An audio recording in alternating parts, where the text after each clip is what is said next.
영광과 존귀와 찬양을 받으시기에 합당하신 하느님 앞에 우리 함께 찬양하며 나아가겠습니다.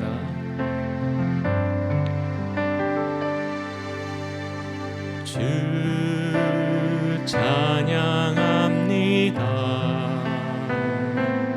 내 마음을 다해 주가 하신 놀라운 일들을 세상에 모두 전하리이다. 주 찬양합니다. 내 마음을 다해 내가 주를 기뻐하며 찬양해.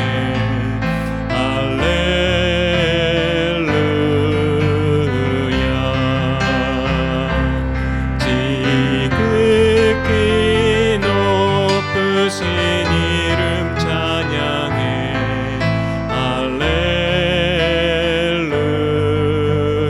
할렐루야. 주 찬양합니다. 주 찬양합니다. 내 마음을 다해 주가 하신 놀라운 일들을 세상에 모두 전하리이다.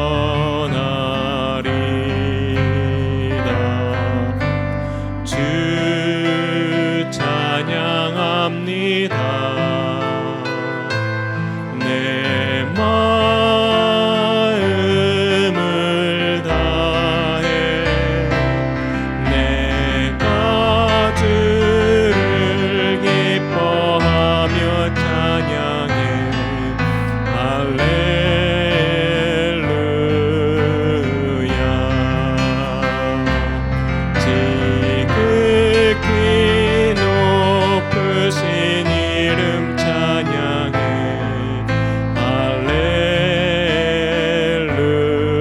할렐루야.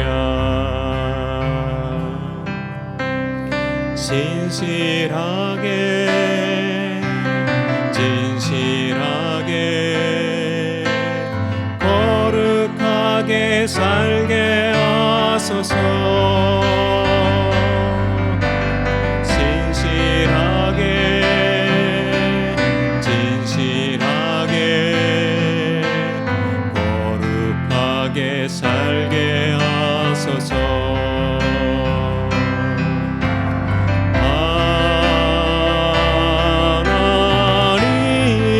하나님 나의 마음 만져주소서.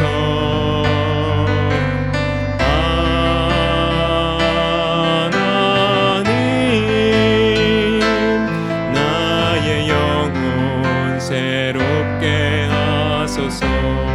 신실하게 진실하게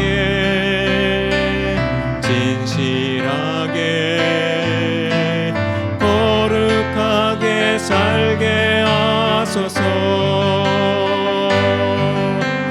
진실하게 진실하게 거룩하게 살게 하소서.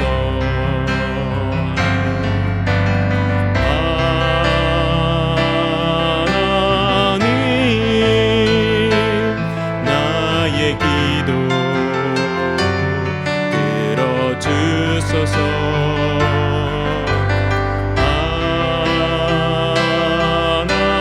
하나님 주의 길로 인도하소서. 다시 한 번 더 신실하게 진실하게 진실하게 거룩하게 살게 하소서. 진실하게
오시리.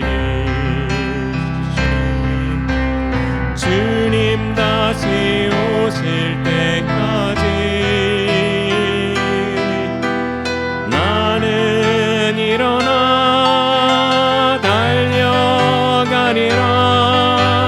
주의 영광 온 땅 덮을 때 나는 일어나 노래하리. 내 사모하는 주님 온 세상 구주시라. 내 사모하는 주님 영광의 왕이시라. 주님 다시 오실 때까지 주님 다시 오실 때까지 나는 일어나 달려가리라. 주의 영광 온 땅 덮을 때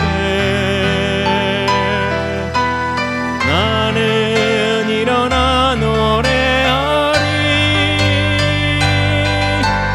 내 사모하는 주님 온 세상 구주시라. 내 사모하는 주님 영광의 왕이시라. 내 사모하는 주님 내 사모하는 주님 온 세상 구주시라. 내 사모하는 주님 영광의 왕이시라. 영광의 왕이시라. 영광의 왕이시라. 다시 한 번 더 영광의 왕이시라.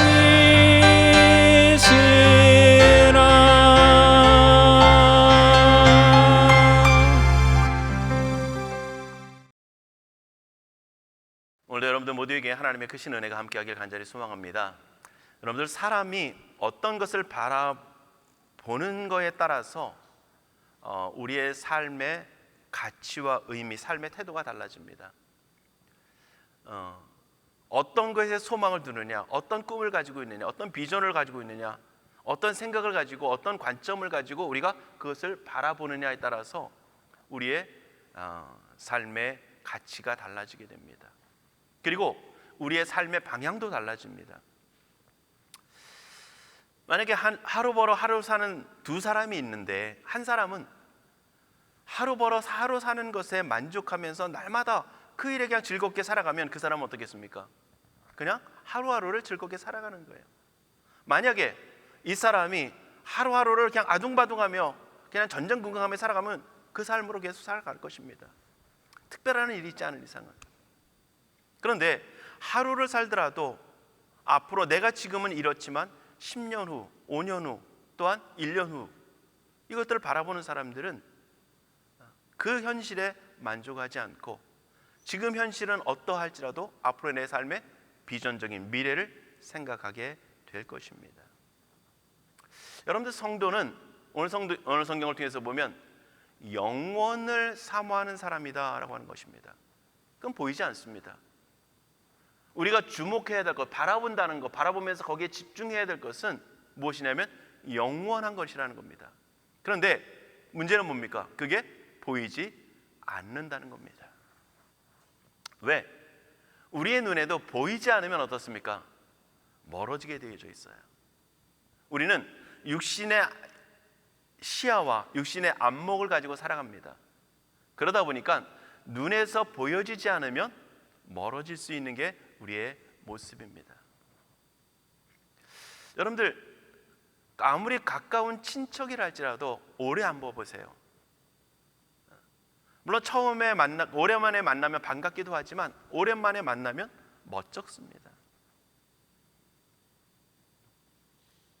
우리가 하나님의 백성으로 살아가면서 보이지 않는다는 것, 멀리 있다라고 하는 것은 우리의 삶의 방향에 있어서 굉장히 중요한 작용을 할 수 있다는 겁니다.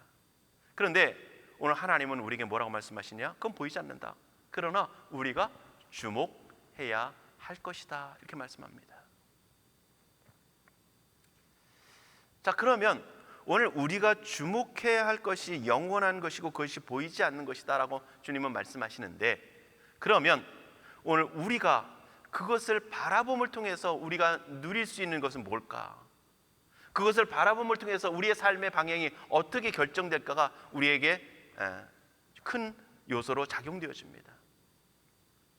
또한 우리가 그것을 바라보라고 하는 것은 과연 왜 하나님은 그것을 바라보라고 하시는가 하는 겁니다. 그것은 우리가 그만큼 영원한 것을 바라보는 만큼 존귀한 존재로 하나님은 우리를 세워가기 위함입니다. 여러분들, 오늘 우리가 그 영원한 것, 보이지 않지만 영원한 것, 그 영원하신 하나님, 영원한 천국, 영원한 하나님의 사랑, 영원한 하나님의 은혜, 그것을 우리가 바라보는 것은 우리에게 그것을 바라봄을 통해서 참된 소망을 가지기도 하지만 그것을 통해서 우리가 얼마나 가치로운 존재인가 라고 하는 것을 우리가 인식하게 하는 것입니다. 사랑하는 성도 여러분, 오늘 우리는 하나님의 사랑을 받은 사람들입니다. 우리가 예전에 참 많이 부르던 찬양이 있습니다. 당신은 하나님의 사랑받는 사람. 오늘 우리가 날마다 하나님 앞에서 그렇게 얘기했어요. 고백했던 찬양이 있습니다. 인사를 하면 당신은 존귀한 사람입니다. 근데 여러분들, 진정 성경이 오늘 우리에게 말씀하시는 것은 우리는 가장 존귀한 존재로 이 땅을 살아간다는 겁니다. 그래서 오늘 성경에도 보면 뭐라고 말씀합니까?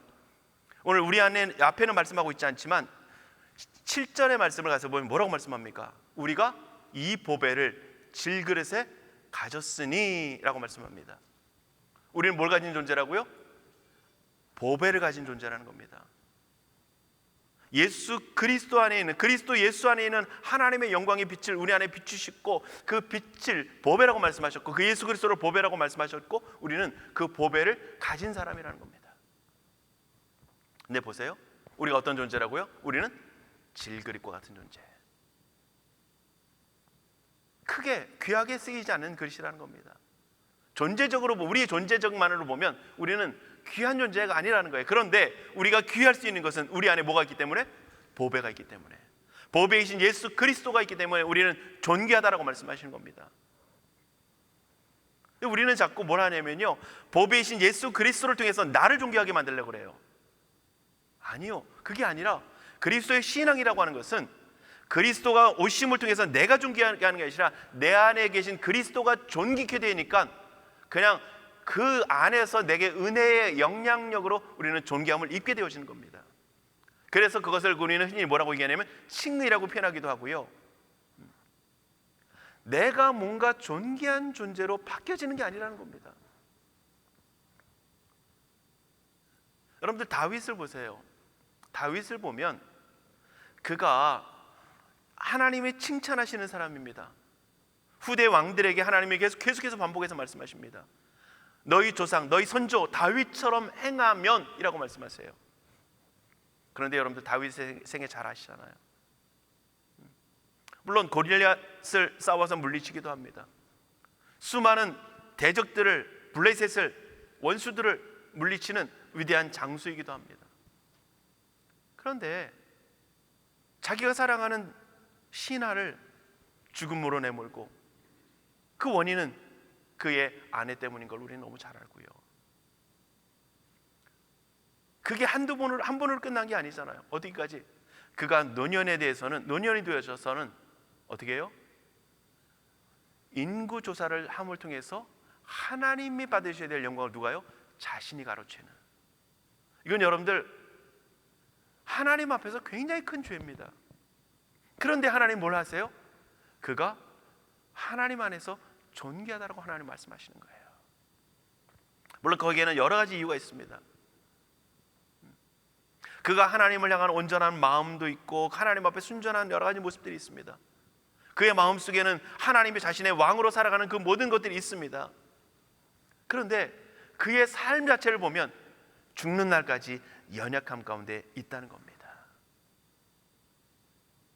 여러분들, 이게 인생입니다. 이게 인생이에요. 베드로를 한번 생각해 볼까요? 베드로가 우리가 잘 아는 것처럼 예수님의 십자가 앞에서 그는 예수님을 모른다 3번 부인했습니다. 근데 그 이후에 예수님이 찾아오셔서 내가 나를 사랑하느냐, 하나님 말씀, 주님이 맡기시잖아요. 그러면 성경에는 기록되어 있지 않지만 그 이후에 베드로의 삶이 어떻겠을까요? 그 후부터는 그가 모든 것들을 완벽하게 실수 없이 부족함 없이 살아갔을까요? 저는 그렇게 생각하지 않습니다. 오늘 그에게는 여전히 부족함이 남아있는 거예요.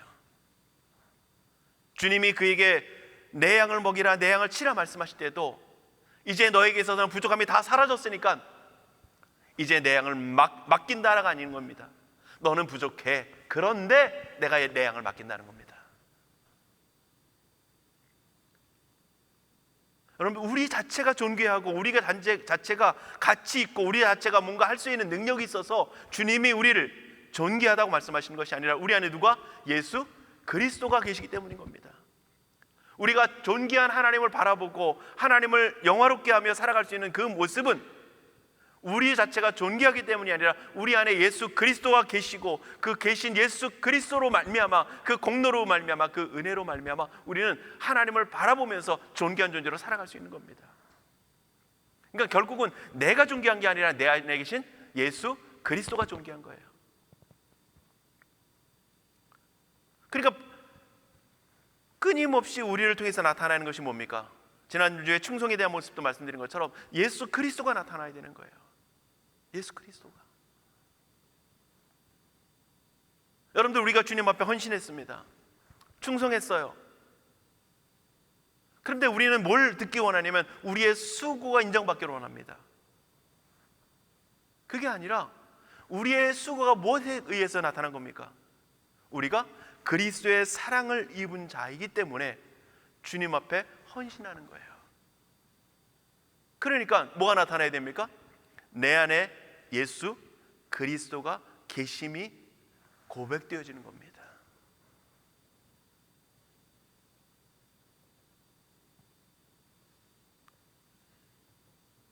물론 인생이니까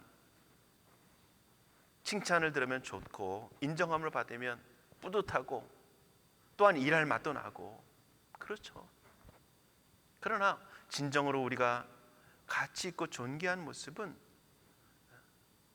우리 안에 계신 예수 그리스도가 계시기 때문입니다. 네, 보세요. 그 예수 그리스도가 계시면서 우리 안에 하나님의 생명이 들어옵니다. 영생이라고 하는 생명이 들어옵니다.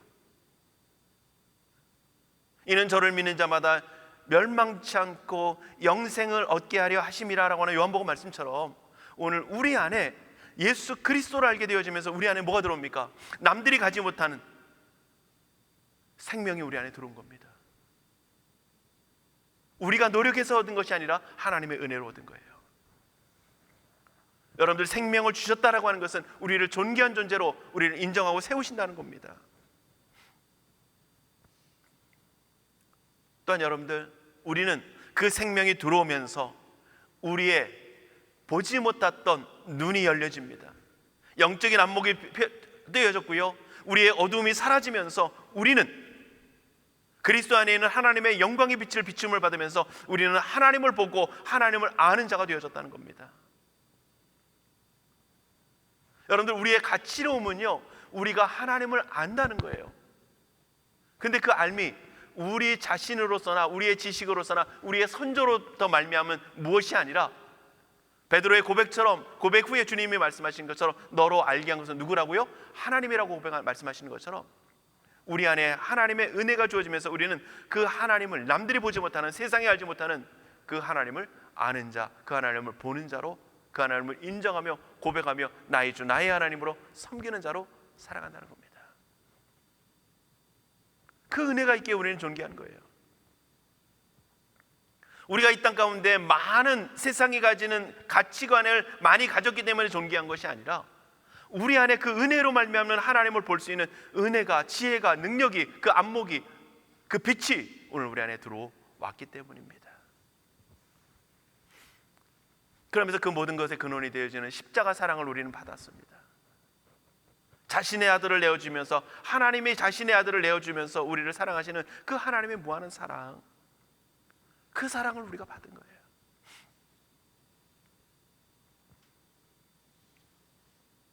그래서 그 십자가의 사랑을 깨닫게 되어지면 우리가 얼마나 존귀한 존재로 하나님이 여기시는지를 알게 되는 겁니다.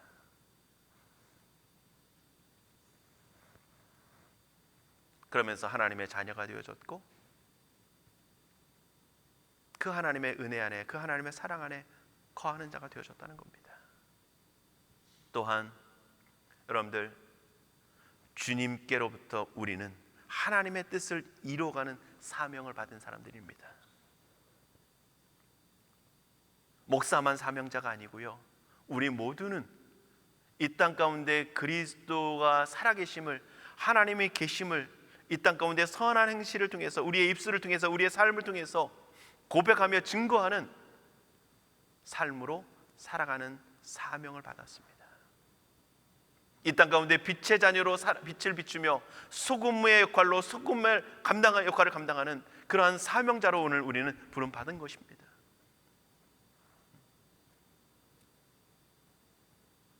여러분들, 이 사명이 우리를 하나님이 힘들게 하거나 우리를 뭔가 애쓰게 만들기 위함이 아니라 우리를 존귀하게 여기신다는, 하나님이 우리를 귀하게 여기신다는 증표입니다. 근데 우리는 뭔가 맡으면 우리가 굉장히 어려운 일을 하는 것처럼 생각을 해요. 수고로운 것처럼 생각을 합니다. 물론 수고로운 건 맞습니다. 우리의 헌신이 요구되어지고 죽도록 충성하라고 하는 하나님의 역사, 그 말씀이 우리에게 주어집니다. 그런데 더 귀한 것은 우리를 하나님이 그렇게 존귀하게 여기신다는 겁니다. 베드로에게 내 양을 먹이라고 주님이 말씀하실 때 그가 너 이렇게 했으니까 이제부터 이렇게 살아가 아니라 너는 연약하지만 그런데 나는 너를 존귀하게 여기기 때문에, 내가 너를 위해 십자가를 졌기 때문에, 내가 너를 사랑하기 때문에, 내가 너를 귀하게 여기기 때문에 나는 너에게 이러한 소중한 사명을 맡긴다는 겁니다. 이게 성도의 가치예요. 그러니까 그 가치로운 인생으로서 영화로우신 하나님을 바라보는, 그래서 우리의 존재의 가치와 하나님을 바라보는 목적을 함께 일치시켜가는 것입니다.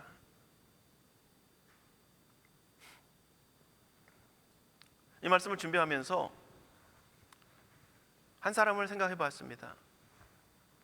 전에도 언젠가도 말씀을 드렸던 한 사람인데요, 오늘 우리는 그의 고백을 통해서 보면 이런 고백을 합니다. 그는 뭐라고 고백하냐면요, 우리는 세상이 가지지 못한 것을 가진 사람이라는 겁니다. 그 사람이 누구냐면 송명희 씨라는 겁니다. 한번 그림을 한번 볼까요? 사진을 한번 볼까요? 한번 눌러주시면, 이 사람이 어떤 사람이냐면요, 태어날 때 지금 보시는 것처럼 고개가 삐뚤어져 있어요. 그리고 입도 돌아가서 제대로 말도 못합니다. 제대로 걷지도 못하고 휠체어에 의지해서 움직여야 되고요.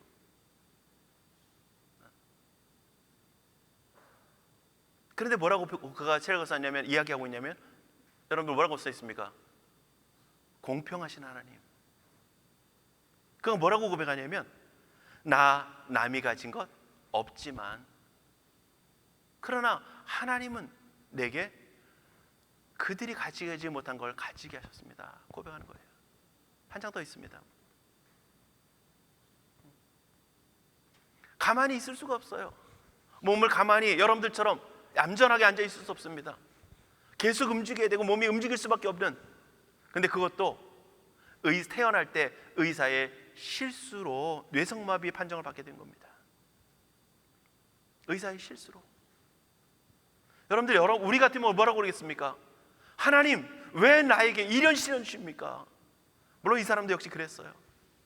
근데 하나님이 내가 이걸 통해서 너에게 남들이 가지지 못한 것을 가지게 알게 했다라고 하는 겁니다.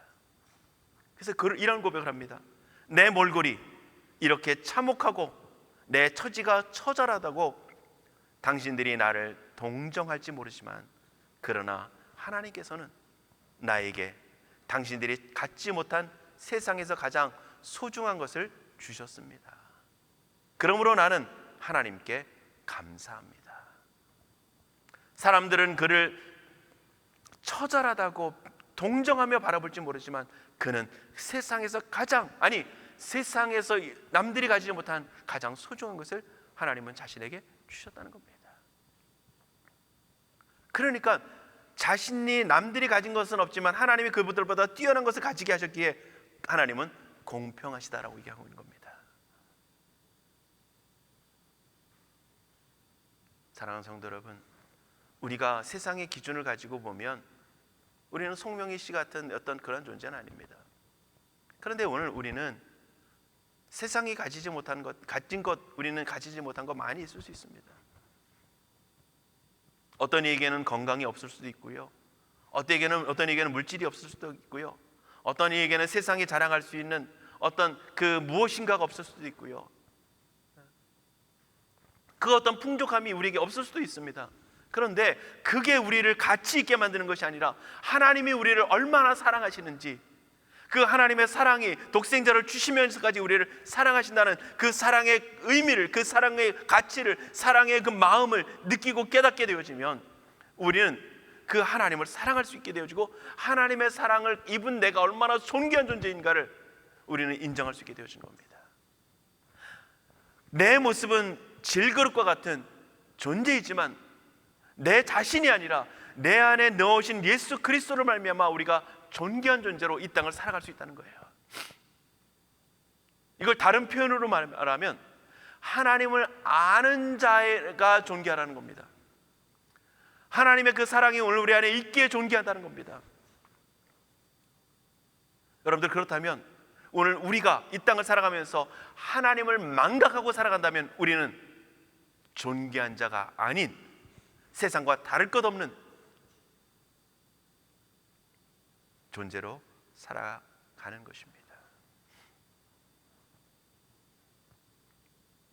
근데 여러분들, 하나님은 인생에게 뭘 주시냐면요, 말씀을 미리 띄워놨는데 우리에게 뭘 주셨냐면요, 영원을 사모하는 마음을 주셨다는 겁니다.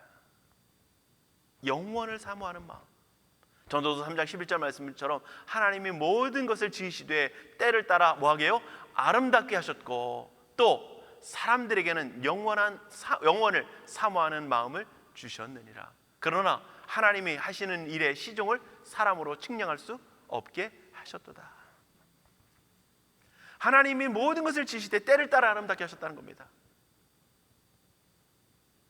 이것은 어느 때는 아름답고 어느 때는 아름답지 않다는 것이 아니라 때마다 아름다움이 있다는 겁니다. 그리고 무엇보다도 중요한 것은 우리들에게 무엇을 주셨다고요? 영원을 사모하는 마음. 하나님을, 영원하신 하나님을 바라보면서 하나님을 사모하는 마음, 그 마음을 우리에게 주신 겁니다. 이것을 그냥 직설적인 의미로 보면 뭐라고 되어 있냐면 영원을 마음에 두셨다라는 겁니다. 영원을 마음에 두셨다. 우리의 마음에 영원을 두셔서 우리의 마음도 영원한 것을 사모하게 하셨다는 거예요. 그 일치를 이룰 수 있게 하셨다는 겁니다. 근데 뭐 한 겁니까?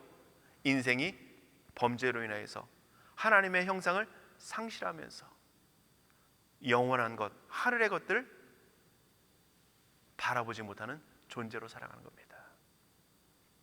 그러니까 여러분들, 영적인 시각을 잃어버리면, 영적인 시각을 가지고 영원을 바라보지 못하면 우리는 뭐만 바라보냐면 육신의 안목을 가지고, 육신의 시각을 가지고 땅의 것만 바라보는 겁니다. 그러니까 세상 사람들은 그리스도의 진리의 빛이 비춰지지 않으니까 영혼의 안목이 띄어지지 못하고 어두운 가운데 있다 보니까 뭐만 바라봅니까? 세상 것을 바라보는 겁니다. 우리는요, 우리가 진정 그리스도인이 되어졌다면 우리는 진리의 빛이 들어오면서 우리에는 영적인 안목이 띄어지면서 영혼의 안목을 가지고 하나님을 바라볼 수 있는 존재가 되어지면서 영원하신 하나님을 바라보고 그분과 교제하며 사귐을 가지며 살아가는 존재가 되었다는 겁니다. 여러분들, 근데 이게 우리는 귀하게 여겨지지 않습니다. 우리는 별로 그렇게 귀하게 여겨지지 않아요. 이거는 가능해요. 예수님이 우리를 위해 십자가에서 못 박혀 죽으셨다. 이거는 육체의 고통이 있으니까 어떻게 해요? 우리는 좀 눈물을 흘릴 수 있어요. 마음이 좀 짠할 수 있습니다. 주님이 이렇게 사랑하시는구나. 그런데 영혼의 죽음 가운데 있었던 우리를 주님이 살리셔서 하나님을 보게 하셨다. 그것을 우리가 깊이 느낄 때는 너무 감격하고 가슴이 터질 것 같은 그러한 감격과 기쁨이 있었지만, 그것이 지나고 나면 우리의 눈에 보이지 않으니까 우리는 그것을 귀한 것으로 여기지 못하며 살아갈 때가 많습니다. 그러다가 혹시라도 깨달음이 있고 그렇지 못한 사람과 내가 비교되어지면서 뭔가를 좀 느끼게 되어지면 그 순간에 조금 감격하는 거예요. 그러니까 영혼의 안목을 가지고 하나님을 바라보지 못하면 우리는 결국 육신의 안목만을 가지고 땅의 것만을 바라보며 우리는 살아가는 존재로 살아가는 것입니다. 그러한 존재인 우리를 주님이 사랑하셔서 이 땅 가운데 육신의 안목만이 아닌 영적인 것을 바라보면서 하나님과 사귐을 가지며 살아가는 존재로 우리를 바꿔주신 것입니다. 그러면서 우리를 존귀한 존재로 하나님 만드신 것입니다. 근데 보세요, 오늘 우리가 읽은 16절의 말씀을 보면 뭐라고 말씀하느냐? 그러므로 우리가 낙심하지 아니하노니 우리의 겉사람은 육체의 모습을 얘기합니다. 낡아지나 우리의 속사람은 영적인 것을 얘기합니다. 날로 새로워지는도다. 여러분들, 우리의 육신은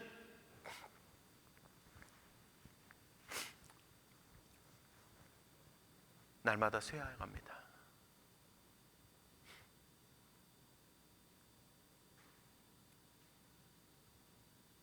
저도 이제 내일 모레면 60인데 여러분들 앞에서 이런 얘기를 한다는 게 참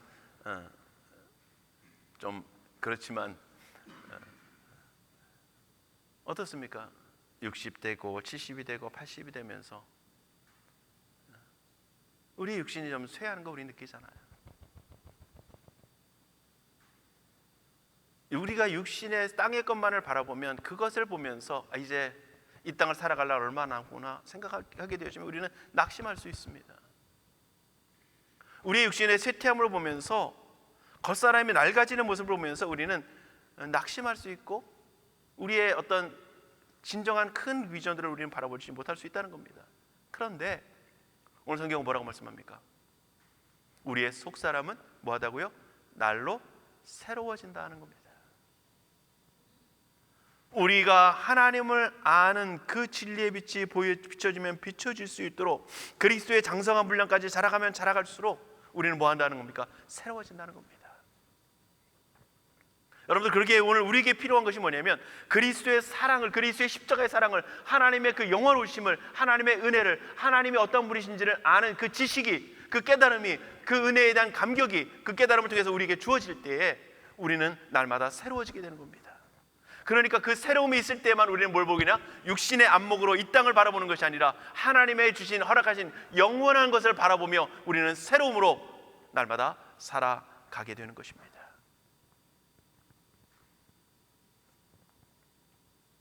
그러니까 우리는 육신은 쇠할 수밖에 없습니다. 그러나 우리는 육신의 쇠함만을 바라보는 그 한계에 머물면서 날마다 살아가는 존재가 아니라 우리는 거룩하신 하나님, 단지 영원토록 사는 것이 아닌 거룩하신 하나님, 그 거룩하신 그 하나님께서 우리에게 주신 그 소망, 단지 영원히 산다 이 차원이 아니라 우리가 진짜 소망하면서, 우리가 바라보면서, 우리가 기대하면서, 우리가 알게 되어지면서 참된 행복과 기쁨을 누릴 수 있는 그 하나님과 그 영생을 소망하며 이 땅에서 누리는 기쁨이 아닌 천국의 기쁨을 누리며 살아가는 존재로 살아간다는 겁니다. 우리는 때로 육신의 안목을 가지고 있으니까 좀 전에 말씀드렸듯이 영적인 것을 잠시 놓치면 육신의 안목을 가지고 살아갑니다. 세상 자연인과 다를 것이 없는 존재로 살아가요. 그러나 우리는 뭐하는 존재입니까? 다시금 우리의 눈을 들어 하늘을 바라보는, 영원한 것을 바라보는, 영원하신 하나님을 바라보는 존재로 살아가는 겁니다. 마치 뭐와 같냐면요, 여러분들 내비게이션에 있어서 내비게이션에서 목적지를 딱 설정합니다. 그럼 뭐라고 하면 나옵니까? 지금부터 어떻게 가십시오라는 경로가 나옵니다. 근데 만약 조금 가다가 좌회전을 해야 되는데 내가 좌회전을 못했어요. 그럼 통과했으면 어떻게 합니까? 내비게이션이 다시 경로를 재설정합니다. 그래서 어떻게 합니까? 조금 더 가다가 유턴해서 우회전하십시오, 이렇게 나오든가, 아니면 어디에서 좌회전해서 이렇게 하십시오. 여러분들 마치 이런 것 같습니다. 우리가 하늘을 바라보다가 영적인 것을 놓치면서 우리의 육신의 안목을 가지고 살아가면 지금 좌회전해야 될 때 아니면 직진해야 될 때 그 길 속에서 엉뚱한 길로 나아갔다 할지라도 어떻게 해요? 하나님의 말씀을 통해서 우리의 목적지인 영원한 것을 바라보는 존재로 다시금 우리의 시선을 바꾸는 겁니다. 이게 우리가 날마다 하나님 안에서 애써야 될 모습인 겁니다. 조금 지나쳤다고, 좌회전해야 될 때서 조금 지나쳤다고 목적지 바꾸는 게 아니에요. 어떻게 해요? 다시금 그 목적지로 갈 수 있는 그 자리로 돌아오는 겁니다. 그 길로 우리가 나아가는 겁니다. 여러분들, 오늘 그러한 존재로 하나님 우리를 부르셨고요, 그러한 본존재로 우리는 살아가는 것입니다. 근데 우리가 그것을 가치 있게 여길 수 있는 것은 진리의 빛이 들어오면서 우리의 눈이 뜨여질 때만 가능하다는 겁니다. 그렇다면 오늘 우리가 좀 더 나가서, 오늘 우리가 영적인 것을 바라보면서, 영원한 것을 바라보면서, 보이지 않는 그 하나님의 영원한 것을 바라보면서 오늘 우리가 살아간다는 건 과연 뭘까? 첫 번째는요, 우리가 이 땅을 살아가면서 하나님을 경외하고 하나님을 두려워하고 하나님을 사랑하며 하나님과 깊은 사귐을 갖는 겁니다. 영원한 거 바라본다고 해서 어떤 이단들처럼 집 팔고 재산 팔고 모든 걸 다 팔고 모든 삶이 다 맡기고 버리고 주님 오신 날만을 바라보는 게 아니라는 겁니다. 그 영원하신 하나님을 우리의 일상의 삶 속에서 하나님을 두려워하고 하나님을 경외하고 하나님을 사랑하며 하나님과 깊은 사귐을 가지며 살아가는 거예요. 그래서 날마다 한순간순간마다, 하루하루마다, 한 달마다 우리에게 주어진 삶에 날마다 충실하게 살아가는 거예요. 무엇으로요? 영원한 것을 바라보는, 하나님을 바라보는, 하나님을 아는 지식을 아마다 사모하는 자로 살아가는 겁니다. 그게 우리가 가져야 될 모습들인 거예요. 그래서 오늘 성경은 뭐라고 말씀합니까? 마태복음 10장에서 예수님은 뭐라고 말씀하시냐면요, 몸은 죽여도 영혼은 능히 죽이지 못하는 그러한 자들을 두려워하지 말고 오직 몸과 영혼을 능히 지옥에 멸할 수 있는 이를 두려워하라라고 말씀합니다. 시편의 저자는 뭐라고 말씀합니까? 나의 영혼이 잠잠히 뭐 한다고요? 하나님만 바라봅니다. 하나님만 바라보면서 누워있고 하나님만 바라보며 앉아있고 아무것도 안 한다는 의미가 아니잖아요. 하나님께 소망을 두고 자신의 모든 삶을 임한다는 겁니다. 또 한 가지는요, 우리는 그 하나님을 바라보면서 우리의 삶 속에 영적인 유익을 추구하며 살아가는 겁니다. 영적인 덕을, 하나님을 아는 그 빛을 바라며 살아가는 겁니다. 우리가 잘 아는 고린도전서 14장의 말씀을 보면요, 12장에서 은사를 얘기하고 있고 13장에서 은사로서의 결론적인 거 여러 가지 해석이 있지만 사랑을 얘기하고 있고, 그 다음에 14장에서 좀 더 결론을 얘기하는데 그것은 뭐냐면 덕입니다.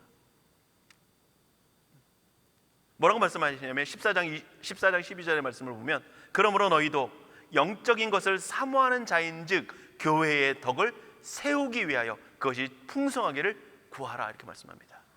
다시 말씀드릴게요.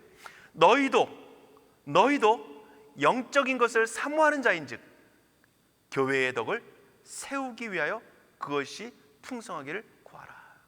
물론 이것은 은사하고도 연결되어 있습니다. 그런데 오늘 우리 안에 영적인 것을 사모하는 우리는 그것을 통해서 뭐 한다고요? 교회의 덕을 세우며 유익을 세우며 영적인 유익을 추구하는 그러한 존재로 살아가는 겁니다. 여러분들, 그리스도인이, 우리가 하나님의 자녀가 되어지면 우리 안에 놀라운 변화가 일어나는 첫 번째는 뭐냐면 하나님에 대해서 달라지는 겁니다. 또 한 가지는 오늘 우리가 이 세상을 살아가면서 윤리적이고 도덕적인 변화가 일어납니다. 가치관의 변화 때문에 그래요. 세상적인 윤리가 아니라 내 원수를 사랑하시라고 하시는 하나님의 그 말씀, 십계명을 통해서 우리에게 주시는 계명, 내 이웃을 탐하지 말고, 내 이웃의 것을 도적질하지 말고, 내 아내 그 이웃 간음하지 말고, 살인하지 말고 등등, 이런 것들을 통해서 도덕적인 모습들이 우리에게 변화가 일어납니다. 그런 변화가 오늘 우리 안에 일어나면서 뭐 하는 겁니까? 세상 가운데도 윤리적인 도덕적인 아름다움을, 유익을 끼치는 존재로 우리는 살아가는 거예요. 세상에 가진 윤리와 도덕으로서의 아름다움이 아니라 오늘 그러한 영향력 안에, 그 말씀 안에 거하면서 우리는 그러한 세상 가운데 도덕적인 영향력을 발휘하며 살아가는 겁니다. 잘 안 되긴 하지만 그러한 모습들이 오늘 우리 안에 요구되어지고 있는 겁니다. 그래서 그러한 삶으로, 그러한 유익이 될 수 있도록, 덕을 세울 수 있도록 우리는 날마다 뭐 하는 겁니까? 훈련되어지고 우리는 날마다 그러한 삶의 모습들로 한 걸음 한 걸음 나아가는 겁니다. 물론 때로는 한 걸음 나갔다가 10걸음 후퇴할 수도 있어요. 왜? 영적인 것을 바라보다가 그 안목을, 시선을 잃어버리면 육신의 욕망이 가득하게 되어지면 다시 자연인으로 돌아가기 때문에 그래요. 육신의 안목을 가진 존재로 살아가기 때문에 그렇습니다. 그러니까 우리는 그런 사람들 보면서 뭐라고 합니까? 역시 그럴 줄 알았어. 아유, 좀 변한 것 같지만 아이고, 본성이 어디가? 그 DNA가 어디가? 그거는요, 하나님을 바라보는 시각과 말씀에 대한 지식을 그가 순간적으로, 때로는 어떤 한 기간 동안 망각됐기 때문에 나타나는 자연인의 모습인 겁니다. 그러면 우리는 뭘 하는 겁니까? 아유, 그럴 줄 알았어가 아니라 함께 기도하는 겁니다. 그래서 함께 영적인 유익을 끼쳐가는 모습들로. 또 한 가지 마지막으로는요, 오늘 우리는 한순간 또한 우리의 삶의 인생에 놓여진 그 현상에 집중하지 않고 영원한 것들을 바라보며 낙심하지 않게 하기 위함인 겁니다. 특별히 초대교회는 고난이 많았습니다. 어려움이 많았습니다. 그러다 보니까 그 고난 가운데서 영원한 것들을 바라보면서 거기서 마음 흔들지 말라는 겁니다. 여러분들, 오늘 우리의 삶 속에 얼마나 많은 고난이 있습니까? 어려움들이 있습니까? 인생을 살아가면서 우리의 삶에 우리의 마음을 힘들게 하고 우리를 아프게 하는 수많은 환경과 사람과 여건들이 얼마나 많습니까? 참 많이 듣는 얘기가 그거잖아요. 저 인간만 없으면 살 것 같다고요. 내가 누구 때문에 천국 가고 싶지 않다고. 그 인생이 천국 가면 나는 그 속에서 그곳 가서 그 인생 다시 얼굴 보고 싶지 않다고 하는 그러한 수많은 환난과 고난과 아픔들이 오늘 우리 안에 있지만, 우리는 그것 바라보면서 낙심하고 좌절하며 거기에 일희일비하는 존재가 아니라 하나님의 영원한 것들을 바라보면서 우리의 주어진 현장에, 고난에, 아픔에, 또한 여기서 누리는 어떤 잠시 잠깐 있는 그 기쁨에 만족하거나 낙심하지 말고 영원한 것들을 바라보면서 주님만을 바라보면서 영원한 하나님과 사귐을 가지면서 살아가라고 말씀하시는 겁니다. 여러분들 무엇 바라보고 있습니까? 영적인 눈을 떠 주님을 바라보고 있습니까? 아니면 육신의 안목에 그저 머물러 땅의 것만 바라보고 있습니까? 우리의 눈을 들어 주님을 바라보기를 원합니다. 눈을 들어 산을 보아라, 천지 지으신 여호와께로다 고백하는 것처럼 오늘 여러분들의 시선을 들어 주님을 바라볼 수 있기를 원합니다. 오늘 우리가 주님을 바라보라고 하는 것은 우리에게 주어지는 어떤 의무나 책임이나 단순한 기쁨이 아니라는 겁니다. 우리 자신을 하나님이 존귀케 여기시나라고 하는 우리의 속사람을 날마다 새롭게 하기 위한 하나님의 은혜이며, 또한 우리가 바라봐야 될 잠깐의 것이 아닌 영원한 가치 있는 것들을 바라보게 하기 위함인 것이고, 그 기쁨을, 그 감격을, 그 감사를 오늘 우리가 이 땅을 살아가면서 누리게 하기 위함이라는 사실을 여러분들이 기억하고, 날마다 우리의 시선을 조금 잘못 갔으면, 조금 어긋났으면 다시금 돌이켜 주님께로 우리의 시선을 들 수 있는 우리 모두가 될 수 있기를 간절히 바랍니다.